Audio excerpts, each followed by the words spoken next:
Actually, there's nothing, no forgivable excuse. But let me briefly comment on you asked the right two questions to the right two people. I would say that on the cultural thing, there is a genuine problem with the lack of civic consciousness in our society.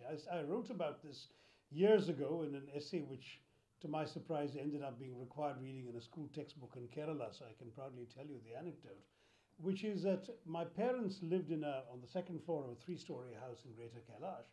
And of course, like all Indians, they kept their home spotlessly clean, but the stairs were getting filthy.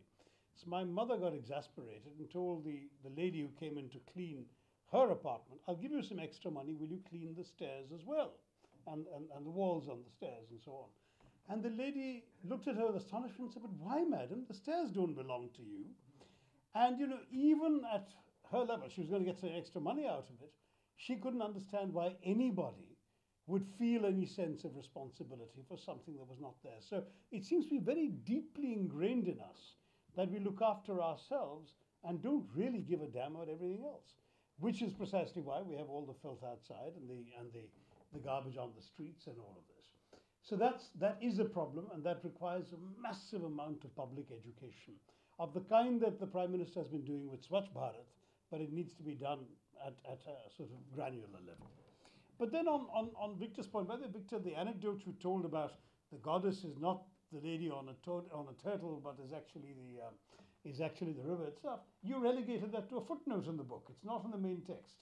So, I mean, the point is you actually, in a sense, could have made that part and front and center of your arguments, because it seems to me that this is precisely the sort of challenge that we need to overcome.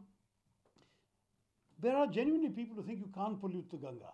I've actually had educated adults swearing to me, it doesn't matter what these people are saying about their pH balance and their pollutants and so on. If you drink Ganga Jal, it'll cure you of all ailments. And I said, for God's sake, you're poisoning yourself if you drink Ganga Jal. No. This is so. I mean, there is this very, very profound belief that many people do actually have. Perhaps Ganga Jal from the very source of the river might still be drinkable, but it ceases to be, as Victor so graphically describes, by the time you get further down into it. What are the excuses? There has actually been no shortage of money. Not only has money been misspent, but there is actually an unspent balance, which I think Victor estimates at 2,500 crores sitting around in government coffers. So what's the problem? The problem is partly our national disease of inadequate implementation. I mean, I'm looking at very senior former government officials here who've grappled with this far longer than I have in my decade in Indian public life. But I must say there is always such an extraordinary gap between our intent, the decision made to follow through on that intent, and the execution of that decision. And into that gap comes in all our failings. The lack of civic consciousness comes in, corruption comes in, undoubtedly. A lot of the money is siphoned off. I'm told there are sewage plants that have been reported as completed, but simply don't exist on the ground, and that money has gone for those. And there is, of course, the short-termism of governance. I mean, every official is transferred after a little while. While you might get a person of conscience and conscientiousness associated with something who might be chasing the contractor and whipping him to do the right thing, but 3 years, 4 years later, he's gone. And the contractor just has to outlast him, and then he continues siphoning off what he wants to siphon off. So there are genuine institutional problems in our country. Victor, I think, might have spent more pages on how the Thames and the Rhine and the Chicago River were cleaned up. He talks about them, and I'm very grateful that he does, because I think it's important for us to realize and to draw hope from the fact that other countries have defeated problems almost as insuperable. But how did they overcome the kinds of obstacles that we seem to be falling behind? We have the same problem with air pollution.